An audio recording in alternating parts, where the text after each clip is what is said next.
इंद्रायणी नदीवरील पूल कोसळून झालेल्या दुर्घटनेनंतर या पुलासंदर्भात आता धक्कादायक माहिती समोर आलेली आहे।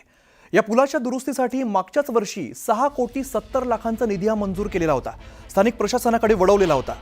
मात्र आजवर केवळ 80,000 रुपये यामध्ये खर्च झालेत आणि कोट्यवधी रुपयांचा निधी उपलब्ध असताना सुद्धा केवळ हजारांमध्ये काम भागवणं सामान्य नागरिकांच्या जीवावर बेतल्याचं चित्र निर्माण झालंय।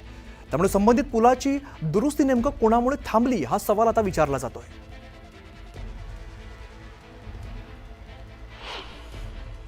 हे महिन्या 2 महिन्यापुरता स्पॉट्स वल्नरेबल असतात, पण तिथल्या सौंदर्यामुळे लोक त्या ठिकाणी जात असतात, तर त्यांना कसं सुरक्षित ठेवता येईल हा प्रयत्न आपल्याला करावा लागेल। त्या दृष्टीने निश्चित मी जिल्हाधिकाऱ्यांनाही सांगितलेलं आहे की भविष्यामध्ये अशा घटना होऊ नये याकरता अधिक आपल्याला त्यात काय काळजी घेता येईल।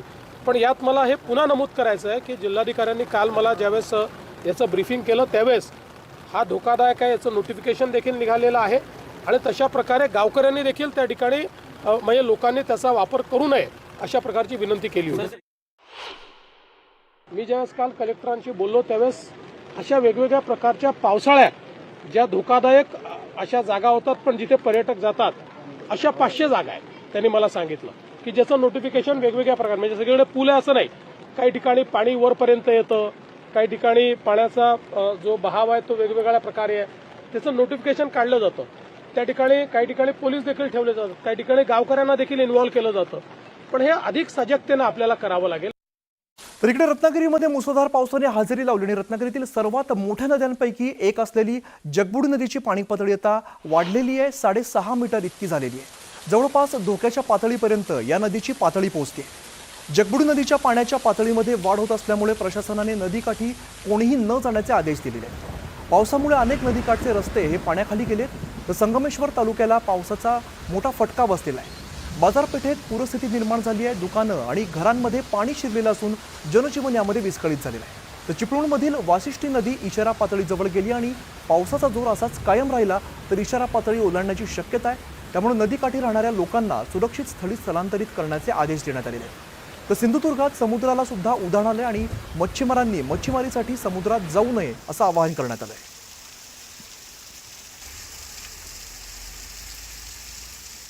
मुंबईमध्ये मुसळधार पावसाने हजेरी लावली आणि मध्यरात्रीपासूनच मुंबईत पावसाचा जोर वाढलेला आहे। त्यामुळे उकाड्यामुळे हैराण असलेल्या मुंबईकरांना यात मोठा दिलासा मिळाला आहे। तर वसई, विरार, मीरा भाईंदर यासह पावसाने सकाळपासूनच मोठ्या प्रमाणात हजेरी लावलेली आहे।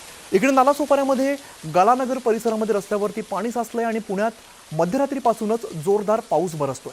शहरातील अनेक भागामध्ये पहाटेपासूनच संततधार पाऊस पडतोय आणि या संततधार पावसामुळे नदीच्या पाणी पातळीमध्ये वाढ झाली आहे।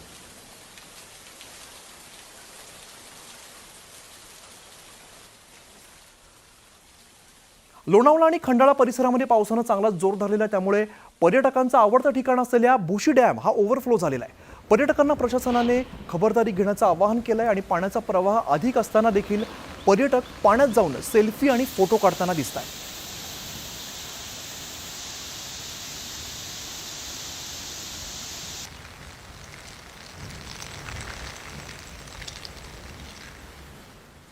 पुढची बातमी कोल्हापूरमधून आहे। कोल्हापुरातील राजाराम बंधारा आता पाण्याखाली गेलेला आहे। कोल्हापुरात सुरू असलेल्या मुसळधार पावसामुळे या ठिकाणी पाणी पातळी चांगलीच वाढलेली आहे आणि गेल्या काही दिवसांपासून सुरू असलेल्या मुसळधार पावसाने कोल्हापूर शहर आणि जिल्ह्यामध्ये हाहाकार माजवलेला आहे।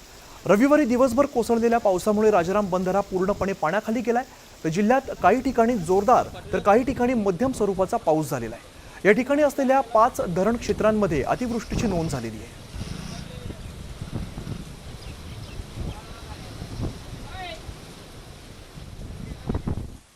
पुढची बातमी पुण्यातून आहे। पुणे जिल्ह्याच्या मुळशी तालुक्यात रात्रभर झालेल्या मुसळधार पावसामुळे स्मशानभूमी पाण्याखाली गेली आहे।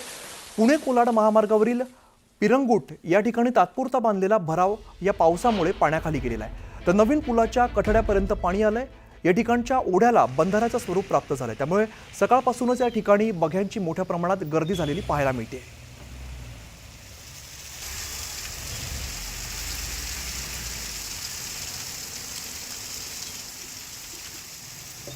नाशिकच्या त्र्यंबकेश्वर परिसरात मुसळधार पावसानं झोडपलेल्या आणि त्र्यंबकेश्वर रोडवरील पिंपळगाव गरुडेश्वर भागात झालेल्या ढगफुटी सदृश्य पावसाने पिकांचं मोठ्या प्रमाणात नुकसान झालंय। पावसाच्या पाण्याने ही सगळी पिकं वाहून गेली आहेत। तर त्र्यंबकेश्वर रोडवरची सगळी दृश्य आहेत. या ठिकाणी ढगफुटी सदृश्य पाऊस झाला आणि कमी वेळात इतक्या मोठ्या प्रमाणात पाऊस झाला की इकडची सगळी पिकं जी आहेत ती वाहून गेलेली आहेत. या पिकांचं मोठ्या प्रमाणात नुकसान झालं आहे. शेतकऱ्यांचं सुद्धा यात मोठ्या प्रमाणात नुकसान झालेलं आहे.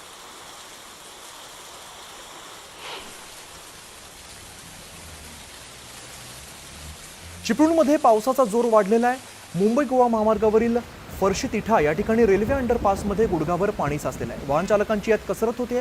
तर चिपळूणमध्ये पावसाचा जोर वाढला असून जनजीवन पुरतं विस्कळीत झालं आहे. मुंबई गोवा महामार्गावरील फरशी तिठा या ठिकाणी रेल्वे अंडरपास इकडे गुडघाभर पाणी साचल्यामुळे पादचारी वाहनधारकांना मोठी कसरत करावी लागते.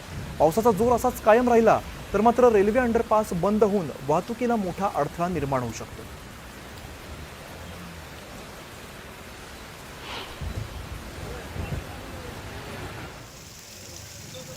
रत्नागिरी जिल्ह्यामध्ये जोरदार पाऊस सुरू आणि अशामध्येच राजापूर शहराला पावसानं चांगलं झोडपून काढलंय. जोरदार पाऊस सुरू असल्यामुळे अर्जुना आणि कोदवली या दोन्ही नद्यांना आता पूर आलेला आहे. यामुळे पुराचं पाणी शहराच्या जवाहर चौकापर्यंत पोहोचलंय. नागरिकांना याचा फटका सहन करावा लागतोय.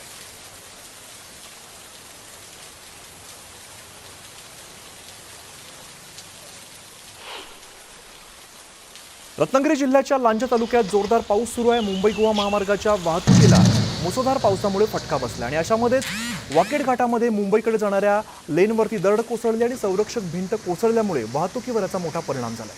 सध्या एकाच लेनवरून वाहतूक सुरू आहे.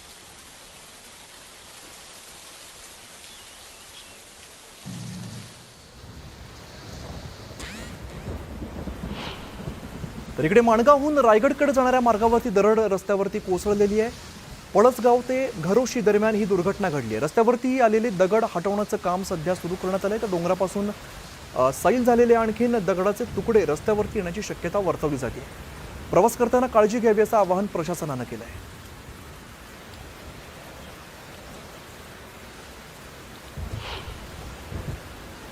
भिवंडी शहर आणि ग्रामीण भागामध्ये मुसळधार पावसाची हजेरी बघायला मिळते. मुसळधार पावसामुळे भिवंडी शहरातील अनेक सखल भागात पाणी साचलेलं आहे. बाजारपेठ, भाजी मार्केट आणि तीनबत्ती परिसरात गुडघाभर पाणी साचलंय. मच्छी मार्केटमध्ये देखील मोठ्या प्रमाणात पाणी शिरलेलं आहे.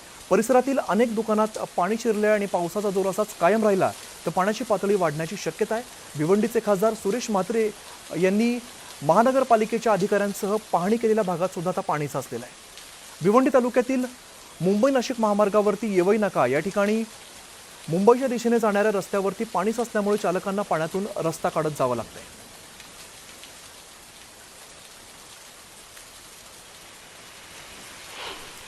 मुंबई नाशिक महामार्गावर भिवंडी तालुक्यातील रांजनोली बायपास नाक्यावरती सुरू असलेल्या संततधार पावसामुळे या परिसरामध्ये पाणी साचले आणि रांजनोली नाक्यावर मोठ्या प्रमाणात पाणी साचल्याचं चित्र आहे. यामुळे परिसरात वाहतूक कोंडी निर्माण झाली आहे. रस्त्यावरती पाणी साचल्यामुळे वाहन चालकांना मोठा त्रास सहन करावा लागतोय. अनेक वाहनं या ठिकाणी पाण्यात बंद पडलेली आहेत आणि पावसाचा जोर असाच कायम राहिला तर मुंबई नाशिक हायवेवर वाहतूक कोंडी होण्याची शक्यता आहे.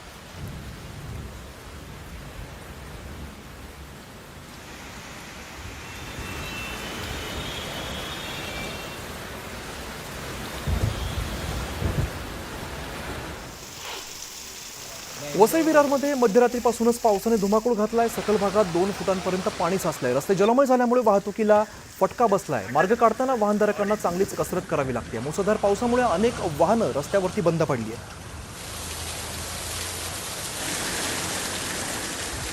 वसई विरारमधली सगळी दृश्य. वसई विरारमध्ये सुद्धा मुसळधार पाऊस सुरू आणि या पावसामुळे अनेक सखल भागामध्ये पाणी साचलेलं आहे. विरारमध्ये सुद्धा अनेक रस्ते हे जलमय झालेत. रस्त्यांना तलावाचं स्वरूप आले आणि यातूनच वाहन चालकांना वाट काढावी लागते.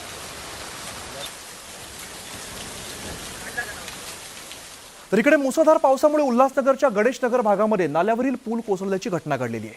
पूल कोसळल्याची दृश्य सीसीटीव्ही कॅमेऱ्यामध्ये कैद झालेली आहेत. दरम्यान या अपघातामध्ये एक तरुणी थोडक्यात बचावलेली आहे.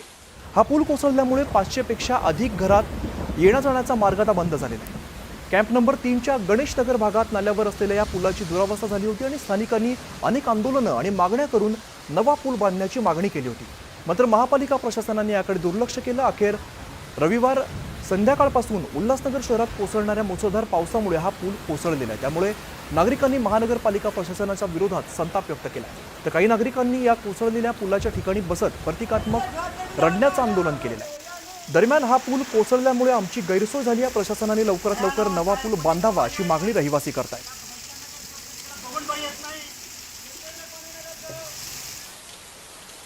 रहिवासी आहेत.